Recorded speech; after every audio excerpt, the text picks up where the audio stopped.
விஜய் ஆட்சியில் யாராக இருந்தாலும் நாங்கள் வழக்கு பதிவு செய்து அரெஸ்ட் பண்ணுவோம் அப்படிங்கிற ஒரு விஷயத்துக்காக தான் நேற்று உதயநிதியுடைய கைது. பட் அது அவங்களுக்கு வந்து கொஞ்சம் பேக்ஃபயர் ஆன மாதிரி. நேற்று என்னமோ போலீஸ் போனதுக்கு பார்த்து பயந்துக்கிட்டு போய் பாத்ரூமில் போய் உட்காந்துக்கிட்டாரு மணிக்கணக்காங்கிற மாதிரி. பாத்ரூமில் உட்காந்துருக்காருன்னு ஒரு வார்த்தை சொல்கிறாரு. அவங்க எல்லாமே உட்காந்துருக்கப்போ உதயநிதி உட்காந்துருப்பாரு, அட்வொகேட்ஸ் எல்லாம் பேசுவாங்க, சபரீசன் பேசுவார். இந்த வீடியோஸ் எல்லாம் அவர் பார்த்தாரா? 8.15 போனவர் 10.15 வரைக்கும் டாய்லெட் மட்டும் வெளியே வரல. என்ன ஒரு புரட்சியாளர்! அது ஒரு அன்எக்ஸ்பெக்டடாக நடந்த விஷயம். பட் அது ஒரு வார்த்தை சொன்னதை வைத்து ஏதோ கான்ஸ்பிரசியாக ஒரு வாண்டனாக பேசின மாதிரி ஒரு உருவப்படுத்தினது வந்து ஃப்ளாப் ஆயிடுச்சு. கோர்ட் அதை ஏற்றுக்கலை. கட்சி பொறுப்பு விஷயங்கள் எல்லாத்துலேயுமே கட்சியுடைய பொதுச் செயலாளர் புசி ஆனந்த் பேரில் தான் அறிக்கைகள் வந்துட்டு இருந்தது. 2 நாட்களுக்கு முன்பு வந்து நியமனங்கள் நிறையா வந்தது. செய்தி தொடர்பாளர்கள், தேசிய செய்தி தொடர்பாளர்கள், அந்த நியமனங்கள் எல்லாமே தலைவர் விஜய் பேரில் வந்தது. ஃபர்ஸ்ட் டைம் அது. விஜயை பர்சனலாக அட்டாக் பண்ணிட்ட மாதிரி அவங்க ஃபீல் பண்ணுறாங்க. சொன்ன அந்த ஒரே ஒரு வார்த்தை தான். இது இப்போ இவங்களே அப்படியே கொண்டு போயிட்டே இருந்தாங்கன்னா திமுகவில் எல்லாமே என்ன பண்ணுவாங்கன்னா ஒரு விமர்சனம் பண்ண ஆரம்பிச்சிடுவாங்க. அந்த ஒரு பெயரை சொல்ல ஆரம்பித்தா தாவேக்காவுக்கு கோவம் வருது, விஜய்க்கு ஒரு கோவம் வருதுன்னா எல்லாமே பேச ஆரம்பிப்பாங்க. எத்தனை பேர் அரெஸ்ட் பண்ணுவீங்க?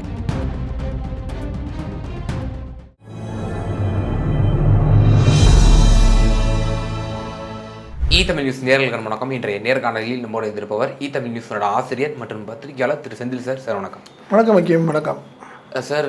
உதயநிதி அவர்களோட கைது, அப்புறம் உதயநிதி அவர்கள் ரிலீஸ் ஆன பிறகு ப்ரெஸ் மீட்லாம் கொடுத்தாங்க. சைமில்டேனியஸாக பனையூர் அலுவலகத்தில் இதுவும் நடந்துச்சு, நம்ம எம்எல்ஏக்கள் கூட்டமும் நடந்துச்சு. அதில் அமைச்சர் ஆதவ அர்ஜுனோட ஸ்பீச் தான் ரொம்பவே கவனிக்கத்தக்க ஒரு பேச்சு. பயங்கரமாக திமுக மீது கடுமையான ஒரு விமர்சனத்தெல்லாம் வச்சு சவாடெல்லாம் விட்டுருக்கிறாரு. ஸோ அந்த ஸ்பீச்சை எப்படி பார்க்குறீங்க? அது வைத்தறிச்சலாக தான் பார்த்தேன் நான். காரணம் என்னென்னு வச்சுங்களேன், அது அவங்க எதிர்பார்க்கல. விஜய் ஆக்சுவலாக என்ன நினைச்சாரு, விஜய் ஆட்சியில் யாராக இருந்தாலும் நாங்கள் வழக்கு பதிவு செய்து அரெஸ்ட் பண்ணுவோம் அப்படிங்கிற ஒரு விஷயத்துக்காக தான் நேற்று உதயநிதியுடைய கைது நடந்துச்சு. பட் அது அவங்களுக்கு வந்து கொஞ்சம் பேக்ஃபயர் ஆன மாதிரி சூழ்நிலை. காரணம் என்னென்னா அதிகாரிகளுடைய மிஸ்கைடன்ஸு. ஆக்சுவலாக பார்த்திங்கன்னா உதயநிதியை கைது செய்து சென்னையிலே எங்கேயாவது வச்சுருந்துருக்கணும். என்ன விசாரிச்சுட்ருக்குறோம் அப்படின்னு சொல்லி என்ன காரணம்னா அவர் ஒரு கேபினெட் அந்தஸ்தில் உள்ள எதிர்க்கட்சி தலைவர். அவரை வந்து நீங்கள் போய் தஞ்சாவூரில் தான் கொண்டு போய் நாங்கள் விசாரிப்போம் அப்படின்னு கூட்டிகிட்டு போகிறதுலாம் வந்து சரியான ஒரு நடைமுறை இல்லை. ஏன்னா பெருசாக பேசுகிறவங்க ஆக்சுவலாக அவரை இங்கேயே ஒரு பார்த்திங்கன்னா டிஜிபி அலுவலகமாக இருக்கட்டும், ஒரு ஐஜி அலுவலகமாக இருக்கட்டும், இல்லை ஆக்சுவலாக வந்து பார்த்திங்கன்னா நீங்கள் வண்டலூரில் இருக்குது ட்ரைனிங் காலேஜ் இருக்குது, எங்கேயாவது அங்கே உட்கார வச்சு விசாரிச்சுட்ருக்குறோம், தஞ்சாவூர் போலீஸ் விசாரிச்சுட்ருக்குறாங்கன்னு சொல்லலாம்.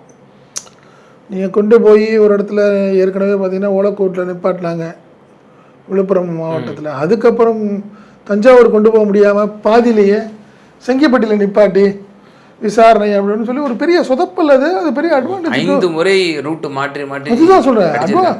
அட்வான்டேஜ் டு டிஎம்கே அப்படிங்கிற ஒரு சூழ்நிலை ஆகிடுச்சுன்னு வச்சுக்கோங்களேன். அது அவங்க எதிர்பார்க்கல. அதோடைய வெளிப்பாடு தான் நேற்று மாலை பனையூரில் நடந்த தாவேக்கா எம்எல்ஏக்கள் ஆலோசனை கூட்டங்கிற ஒரு பேரில் கிட்டத்தட்ட திமுகவையும் வழக்கமாக ஸ்டாலின் என்ற உதயநிதி திமுக முன்னாள் அமைச்சர்களை விமர்சனம் பண்ணி அவர் பேசியது வந்து புதுசு கிடையாதுன்னு வச்சுக்கங்களேன். அவங்க கூட்டத்தில் அவர் திருப்பி அவர் வந்து திமுகவை பேசி விமர்சனம் பண்ணுறதுங்கிறது வந்து புதுசு இல்லை. அவர் எப்பயுமே அவர் தன்னை வந்து காரணம் என்னென்னா ஒரு விஷயம் முக்கியமாக, அவர் நீண்ட காலமாக திமுகவுடன் நெருங்கிய தொடர்பில் இருந்தவர். இன்றைக்கி அவர் வந்து ஓரளவுக்கு மேலே பேசினால்தான் அவரை நம்புவாங்க.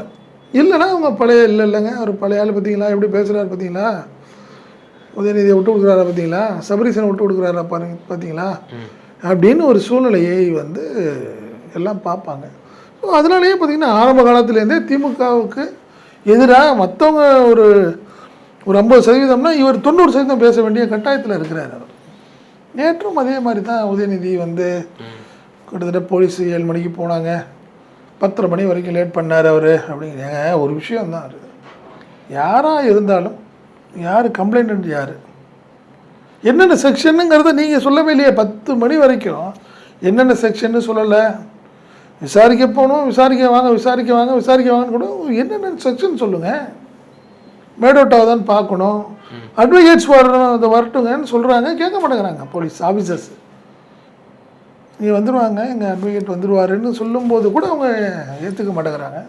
மாசு போராடினார், எல்லாத்துக்குமே இந்த வீடியோலாம் இருக்கட்டுங்க, எங்கள் அட்வொகேட்ஸ் வந்துக்கிட்டு இருக்காரு அப்படின்னு சொல்லுவாங்க, கேட்க மாட்டேங்கிறாங்க. ஐஜி லெவல் ஆஃபீஸர்ஸ் என்ன பண்ணுறாங்க, இல்லை ஒன்றும் இல்லை சார், அரெஸ்ட் இல்லை சார், விசாரணைக்கு தான் சார் கூப்பிட்றோம் அப்படிங்கிற மாதிரிலாம் மல்லு கட்டி கூப்பிட்ற இந்த விஷயத்தெல்லாம் ஆதவார்ஜனுக்கு தெரியுமா தெரியலையான்னு தெரில. ஸோ அவர் நேற்று என்னமோ போலீஸ் போனதுக்கு பார்த்து பயந்துக்கிட்டு போய் பாத்ரூமில் போய் உட்காந்துக்கிட்டாரு மணிக்கணக்காங்கிற மாதிரி. பாத்ரூமில் உட்காந்துருக்காருன்னு ஒரு வார்த்தை சொல்கிறாரு.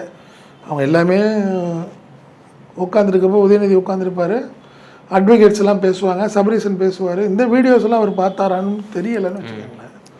ஸோ அதனால் ரெண்டாவது ஒரு விஷயம் ஐக்கியம், அந்த சம்பவம் எல்லாத்துக்கும் தெரியும், தவிர்த்திருக்கலாம்னு சிலர் சொல்கிறாங்க. உண்மையிலே தவிர்த்திருக்கலாம். கீழேருந்து ஒரு சவுண்டு வரும்போது அதை தவிர்த்துப்பா உடுப்பா வேறு தேவையில்லாமல் டைவெர்ட் பண்ணாதுன்னு கூட சொல்லலாம்.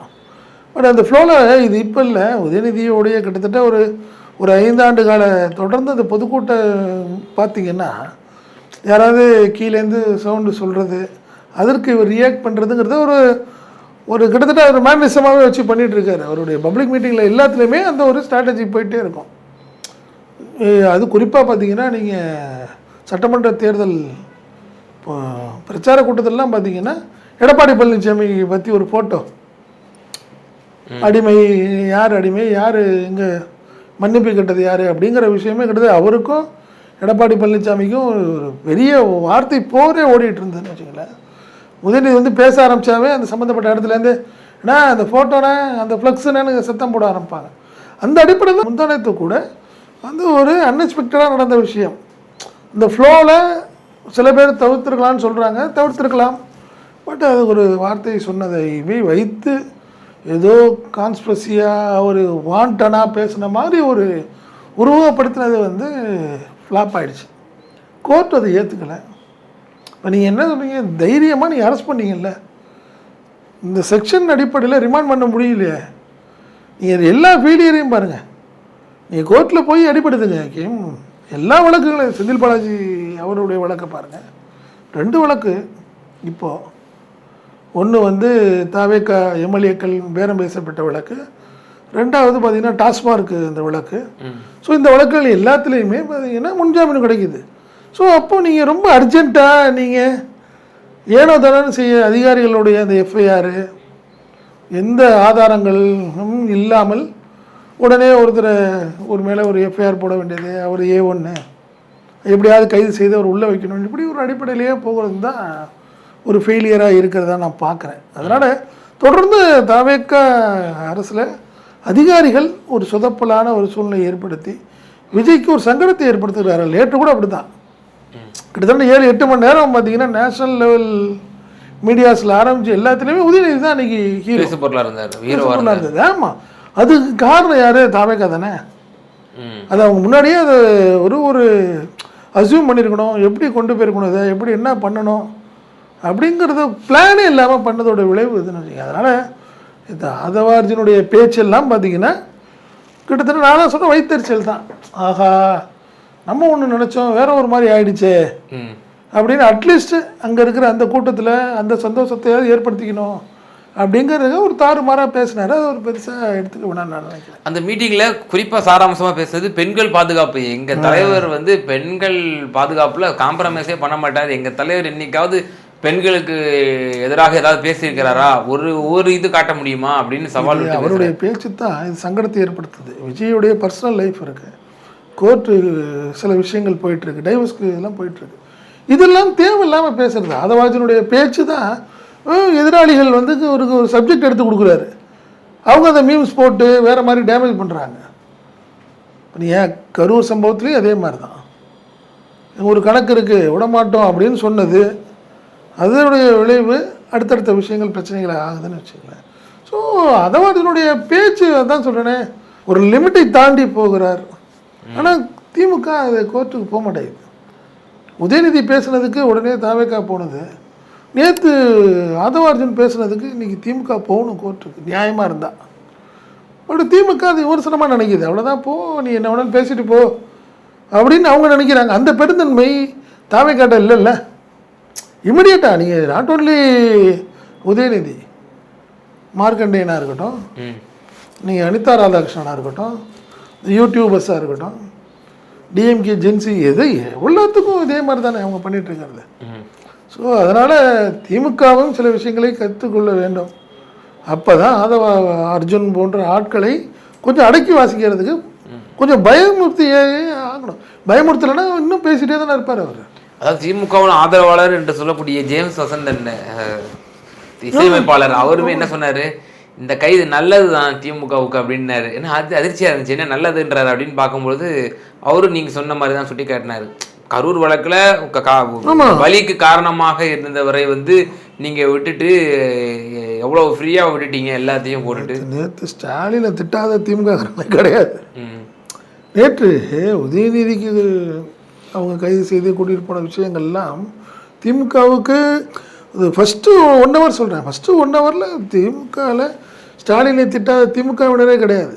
அன்றைக்கே பிடிச்சி போட்டிருக்கணும் அப்படின்னு சொன்னவங்க. நீங்கள் அடுத்தடுத்த லேட்டரில் பார்த்தீங்கன்னா கிட்டத்தட்ட அட்வான்டேஜ் ஆகிடுச்சு அவங்களுக்கு, எல்லாம் ஒரு உற்சாகம் ஆகிட்டாங்க, அது வேறு விஷயம்னு வச்சுங்களேன். பட் ஆனால் திமுக அன்றைக்கே ஒரு கடுமையான ஒரு நடவடிக்கையை எடுத்திருக்கணும்.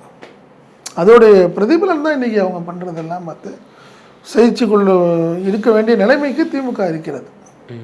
பெண்கள் பாதுகாப்புன்னு சொல்லும்போது கலைஞர் கருணாநிதியிலேருந்தே வந்து இந்த விஷயம் இருக்குது திமுகவுக்கு, அவங்க பாரம்பரியமாகவே இருக்குது அப்படின்னாரு. மறைந்தவர்களை விமர்சிக்க வேண்டாம் அப்படின்னு சொல்லிட்டு இந்திரா காந்தி விவகாரத்துல இருந்து அப்படியே பேசுறாரு.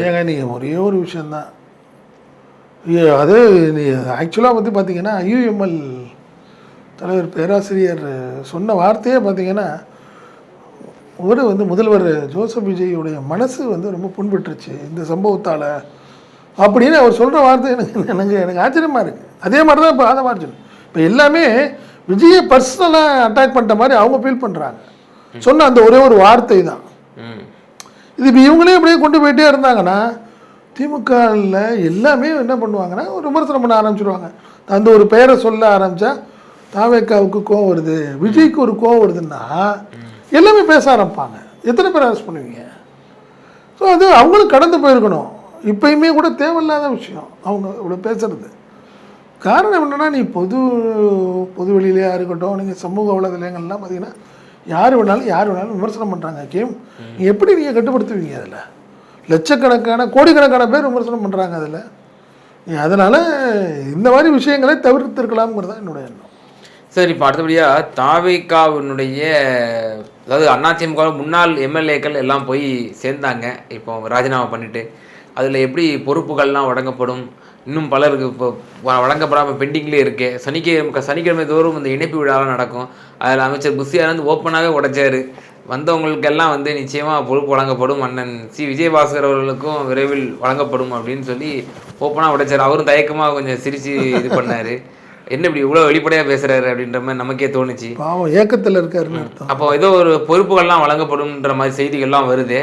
உண்மையிலே என்ன நடந்துட்டு இருக்குது? அங்கே ஒரு பெரிய குழப்பமான ஒரு சூழ்நிலை தான் இருக்கான்னு வச்சுங்களேன் தாவேக்கால. குறிப்பாக பார்த்தீங்கன்னா இது வரைக்கும் கட்சி பொறுப்பு விஷயங்கள் எல்லாத்துலேயுமே கட்சியுடைய பொதுச் செயலாளர் புஷி ஆனந்த் பேரில் தான் அறிக்கைகள் வந்துட்டு இருந்தது.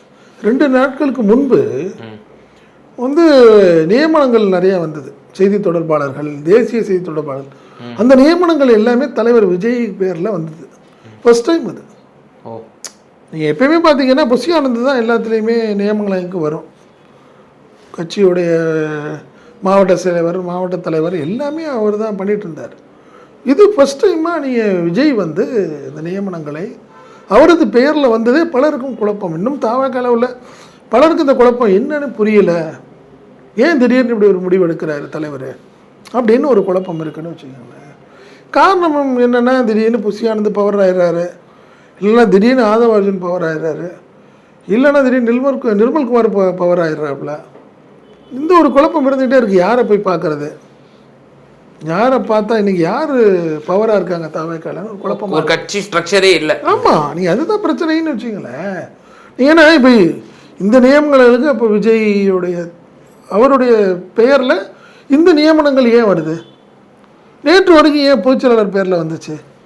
எல்லாத்துக்கும் ஒரு சந்தேகம் இருந்துகிட்டே இருக்குது. கட்சிக்குள்ளே ஒரு இருக்குது, வெளியே யாருக்கும் அது தெரியவே இல்லை. இது ஒரு சாதாரணமாக நம்ம கடந்து போகிறோம். ஆனால் கட்சி உள்ள இது மிகப்பெரிய பட்டிமன்றமே நடந்துகிட்டு இருக்கு. ஏன் என்ன பிரச்சனையாச்சு, பொதுச்செயலாளருக்கு என்ன ப்ராப்ளம் அப்படின்னு ஒரு விஷயம். அதில் என்ன சொல்கிறாங்க, இல்லை விஜய் சொன்ன விஷயங்களை புஷி ஆனந்த் சில விஷயங்களை அப்படியே காதில் வாங்காத மாதிரி போகிறாரு.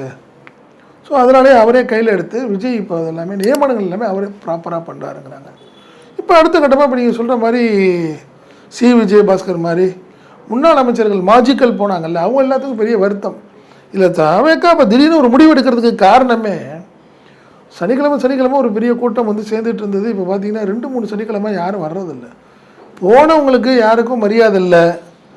இனிமேல் நம்ம அங்கே போய் என்ன பண்ண போகிறோம் அப்படின்னு ஒரு கூட்டம் அதிமுகவில் யோசிக்க ஆரம்பிக்கிறாங்க. ஸோ அதனாலேயே அவசரப்பட்டு 18ஆம் தேதிக்குள்ளார, இந்த வர 18ஆம் தேதிக்குள் கிட்டத்தட்ட புதுசாக வந்து அதிமுகவில் வந்தவங்களுக்கு எல்லாத்துக்கும் ஒரு பொறுப்பு கொடுத்துருவோம் அப்படின்னு விஜய் ஒரு முடிவு பண்ணியிருக்காரு. அதற்கான வேலையில் நடந்துகிட்ருக்கு. விஜயபாஸ்கர் எப்படியாவது ஒரு மாவட்ட செயலாளர் ஆகணும் அப்படின்னு நினைக்கிறாரு. ஒரு மண்டல பொறுப்பாளர் விஜயபாஸ்கர் அவர்கள், நான் சொல்கிறேன் விஜயபாஸ்கர் அவர்கள், அவர் என்ன நினைக்கிறாரு, நானும் மற்றவங்களும் ஒன்றா, நீ கடம்பூர் ராஜும் உடுமலை ராதாகிருஷ்ணன் நானா ஒன்றா, நான் வந்து தனிப்பட்ட செல்வாக்குல வாக்கு வித்தியாசம் ஜெயிச்சிருக்கேன் அவருக்கு. அதுதான் அதில் என்ன நினைக்கிறாரு, எம்ஆர் விஜயபாஸ்கருக்கும் நானும் ஒன்றா அப்படின்னு விஜயபாஸ்கர் அப்படி நினைக்கிறாரு. ஸோ இப்போ எல்லாத்துக்குமே பொதுவாக இப்போ என்ன பண்ணியிருக்காரு, துணை பொதுச் செயலாளர் சீனியர் எல்லாத்துக்குமே துணை பொதுச் செயலாளர்னு ஒன்று போடுறதுக்கு ஒரு ரெக்கமெண்ட் ஆகிருக்கு. அதை வந்து விஜய் எல்லாத்தையும் போட்டுடலாம் அப்படின்னு முடிவு பண்ணியிருக்காரு. அதில் விஜயபாஸ்கரும் பேர் இருக்குது, கடம்பூர் ராஜு பேர் இருக்குது, உடுமலை ராதாகிருஷ்ணன் பேர், எல்லா பேரும் இருக்குது. அதில் கிட்டத்தட்ட 6 பேர் வர்றாங்க. பொதுச் செயலாளர் புஷி ஆனந்துக்கு அவங்களுக்கு உதவி பண்ணுறதுக்காக வர்றாரு. துணை பொதுச் செயலாளர் விஜயபாஸ்கர்லாம் வர்றார். அதில் தான் விஜயபாஸ்கர் ஒரு வருத்தம், எனக்கு அட்லீஸ்ட் விராலிமலை தொகுதிக்கையாவது மாவட்ட செயலாளர் ஆக்குங்க. ஏன்னா அவருக்கு தெரியும், அது நீங்கள் எப்பயுமே திராவிட கட்சிகளில் பார்த்தீங்கன்னா மாவட்ட செயலாளர் தான் பவர். நீங்கள் மந்திரி வர்றதா இருந்தால் கூட மாவட்ட செயலாளருடைய பர்மிஷன் இல்லாமல் அந்த சம்மந்தப்பட்ட இடங்களுக்கு வர முடியாது. இல்லை, இப்போ அந்த ஸ்ட்ரக்சர் தாவேக்காவுக்கு மேலே ட்ரான்ஸ்ஃபர் ஆகுமா? இல்லை, விஜயபாஸ்கர் அதை நினைக்கிறார். காரணம் விராலிமலையில் நம்ம நிற்கணும். இப்போ யார் அங்கே வந்து விராலிமலை எல்லாம் பொறுப்பு, அதெல்லாம் தாவேக்கால நம்ம பர்வேஸ் தான். இப்போ விராலிமலைக்கு பர்வேஸ் தான் விடவே கூடாதுன்னு நினைக்கிறார் அவர். ஸோ அதனால் அங்கே ஒரு பெரிய ஒரு அதிகார மோதல், பெரிய மோதல்லாம் புதுக்கோட்டையில் ஓடிக்கிட்டே இருக்கு ஐக்கியம் அதில். அதனால் இப்போ இவங்க எல்லாத்துக்குமே துணை பொதுச் செயலாளருங்கிறத முடிவு பண்ணியிருக்காரு விஜய். ஆனால் துணை பொதுச் செயலாளர் கூட எங்களுக்கு தேவையில்லைங்க, எங்களுக்கு மாவட்ட லெவலில் இந்த பவரை எங்களுக்கு கொடுங்க அப்படிங்கிறது ஏடிஎம்கே மாஜிக்களுடைய ஒரு வேண்டுகோளாக இருக்குது. ஆனால் அது புஷி ஆனந்த் தரப்பில் என்ன சொல்கிறாங்கன்னா, இல்லை தலைவர் வந்து துணை பொதுச் செயலாளர்னு சொல்லிட்டாரு, மாவட்ட ரீதியாக யாருக்கும் பெரிய பொறுப்பு இருக்க வாய்ப்பு இல்லை அப்படிங்கிறாங்க. ஓ, அப்போ ஏற்கனவே எக்ஸிஸ்டிங்காக இருக்கவங்களுக்கு தான் வந்து ஆமாம் மாவட்ட ரீதியாக. எம்ஆர் விஜயபாஸ்கர் வந்து கரூரில் மாவட்ட செயலர் எப்படி கேட்பீங்க, அங்கே ஏற்கனவே மதியழகன் இருக்கார், மாவட்ட செயலர் ஏற்கனவே இருக்கிறார். ஸோ அப்போ ஆட்டோமேட்டிக்காக பார்த்தீங்கன்னா மாநிலத்தில் ஏதாவது ஒரு பொறுப்பு. விஜயபாஸ்கர் தன்னுடைய நண்பர்கள்ட்ட என்ன சொல்லியிருக்காரு, ஏன்னா தானே ஒரு பொறுப்பு, அது துணை பொதுச் செயலாளருங்கிறது என்னங்க இருக்குது, அதில் எந்த அதிகாரமும் கிடையாது. நான் போய் புதுக்கோட்டையில் எப்படி எதாக இருந்தாலும் புதுக்கோட்டையில் உள்ள மாவட்ட செயலாளருக்கு தானே அங்கே பவர், நான் துணை பொதுச் செயலாளராக போய் நான் எங்கே எப்படி அரசியல் பண்ண முடியும் அப்படிங்கிறது அந்த புதுக்கோட்டைங்கிற எண்ணத்துலேயே அவர் இருக்கார். ஸோ என்ன செய்ய போகிறார் விஜய், இந்த மாஜிக்களுடைய வேண்டுகோளை ஏற்றுக்கிட்டு மாவட்ட செயலாளர்கள் போடுறாரா, இல்லை அவர் எடுத்த முடிவின்படி துணை பொதுச் செயலாளர் தானா அப்படிங்கிறது தான் அடுத்த சில நாட்களில் தெரியும். இல்லை, இப்போ தான் இப்போ அந்த ட்ரபுளை அவங்க வந்து ஃபேஸ் பண்ணுறாங்க. இப்போ என்ன சொன்னாங்க, அமைச்சர் ராஜினாமா பண்ணிட்டு எல்லாரும் வர்றாங்க, சரி நீங்கள் உள்ளே எடுத்துக்கிறீங்க, உங்களுக்கு பெரும்பான்மை நீங்கள் காட்டணுங்கிறதுக்காக இடைத்தேர்தலில் நீங்கள் ஜெயிக்கலாங்கிற ஒரு கேல்குலேஷன் எல்லாம் ஓகே. பட் ஆனால் இருக்கக்கூடிய எக்ஸிஸ்டிங் எம்எல்ஏஸ்க்கு வந்து நீங்கள் எப்படி பதவி போட்டு கொடுப்பீங்க அப்படிங்கிற ஒரு கேள்வி இருந்துச்சு. ஆல்ரெடி நம்ம ஒரு மாதத்துக்கு முன்னாடியே ஒரு தொலைக்காட்சிகளில் வந்து செய்த நம்ம வாதத்துக்கு உள்ளாக்கணும். கிட்டத்தட்ட 8லேருந்து 10க்கும் மேற்பட்ட எம்எல்ஏக்களே வந்து தலைமையிட்ட வந்து திரு புசி ஆனந்திட்ட வந்து தங்களோட கடுமையான அதிருப்தியில இருக்காங்க. எங்களுக்கு பொறுப்பு போட்டு கொடுங்க அப்படிங்கிற மாதிரியான டிமாண்டை வந்து அவங்க தலைமைக்கு வச்சாங்க அப்படிங்கிற மாதிரியான செய்திகள் நம்ம பார்த்தோம். எம்எல்ஏக்களுக்கே இப்படி ஒரு நிலைமை இருக்கும் பொழுது இவர்கள் வெளியிலேருந்து வந்திருக்கிறாங்க. அப்போ இவங்களுக்கு கொடுத்தாங்கன்னா அப்போ உள்ள இருக்கக்கூடிய எம்எல்ஏக்களுக்கும் அப்போ அவங்களுக்கும் உண்டான ஒரு மோதல் போக்கும் வரும். அதனால தான் என்ன பண்ணுறாங்க, சீனியர் எல்லாத்தையும் துணை பொதுச் செயலாளர்னு மெட்ராஸில் உட்கார வைக்கிறாங்க. நீங்கள் மாவட்ட லெவலில் போய் நீங்கள் நிற்க மாட்டீங்க, நீங்கள் எதாக இருந்தாலும் புசி ஆனந்திட்ட பேசுங்க அப்படிங்கிற ஒரு சூழ்நிலை வரும். இப்போ துணை பொதுச் செயலாளர்னு வச்சுட்டு என்ன பண்ண போகிறாங்க, அங்கே ஆட்டோமேட்டிக்காக 2 மாவட்டங்கள் இல்லை ஒரு மாவட்டத்துக்கு ஒரு பொறுப்பாளர் அப்படின்னு ஏதாவது போடுறதுக்கான வாய்ப்புகள் எதிர்காலங்களில் இருக்குது அப்படிங்கிறாங்க. நீங்கள் சொன்ன மாதிரி பார்த்தீங்கன்னா கிட்டத்தட்ட 107 எம்எல்ஏக்கள் தாவேக்கள் இருக்காங்க. விஜயை விட்டுருங்க, 106 மந்திரிகள் விட்டுருங்களேன், ஒரு 32 பேர் இருக்காங்க. அதில் அவங்க விட்டுட்டிங்கன்னா மீதி கிட்டத்தட்ட பார்த்தீங்கன்னா ஒரு 80 பேராவது வர்றாங்க. அதில் 70 பேர் வைங்களேன், 70 பேருக்கு மாவட்ட செயலாளர் கொடுத்தாகணும். ஆனால் அப்படி இல்லை, கிட்டத்தட்ட 30 பேருக்கு நம்ம தான் மாவட்ட செயலாளர்கள் இருக்குது. இப்போ திருச்சியில் எடுத்திங்கன்னா ரமேஷ் இருக்கார், அமைச்சர் ரமேஷ், என்ன அமைச்சர். ஆமாம், அவர் பொறுப்பு அமைச்சராக இருக்கார், அவர் மாவட்ட செயலாளர் கிடையாது அங்கே. அதே மாதிரி தான் அங்கே ரவிச்சந்திரன் இருக்கார், நீங்கள் துணை சபாநாயகர், ஓகே, அவரும் மாவட்ட செயலாளர் கிடையாது. இப்படி நிறைய குழப்பங்கள் இருக்குது தான் ஹக்கீம். இது எப்படி ஷார்ட் அவுட் பண்ண போகிறாங்க, ஏன்னா அவங்க உள்ளாட்சி தேர்தல் இப்போதைக்கு கிடையாதுன்னு முடிவு பண்ணிட்டாங்க. ஸோ அதனால் குழப்பங்கள் இப்போதைக்கு வாய்ப்பு இல்லை, வெளியே தெரியாது, இப்போ சொல்ல முடியாது. நீங்கள் சட்டமன்ற தேர்தல் இனிமேல் லேட்டாகும், ஆட்டோமேட்டிக்காக பார்த்தீங்கன்னா இனிமேல் பாராளுமன்ற தேர்தலுக்கு முன்னாடியாவது இந்த சின்ன விஷயங்களை சரி பண்ணி வைக்கணும். என்ன செய்ய போகிறாங்கன்னு தெரியல. நிச்சயமா சார், இந்த உள்ளடி அரசியல் இன்டர்னல் பாலிடிக்ஸ்னு சொல்லக்கூடிய இந்த விவகாரத்தில் வந்து ஆளுங்கட்சியாக இருக்கிற போது பெருசாக வந்து அது வந்து பெரிதாக வெளியே வர்றாது, ஏன்னா அவங்களுக்கு அதிகாரம் கையில் இருக்குது அப்படிங்கிறதுனால. அதனால 2017 21 வரைக்கும் அதிமுக பல விஷயங்கள் நடந்துச்சு. இருந்தாலும் எடப்பாடி பழனிசாமி மேனேஜ் பண்ணிட்டாரு அந்த அளவுக்கு.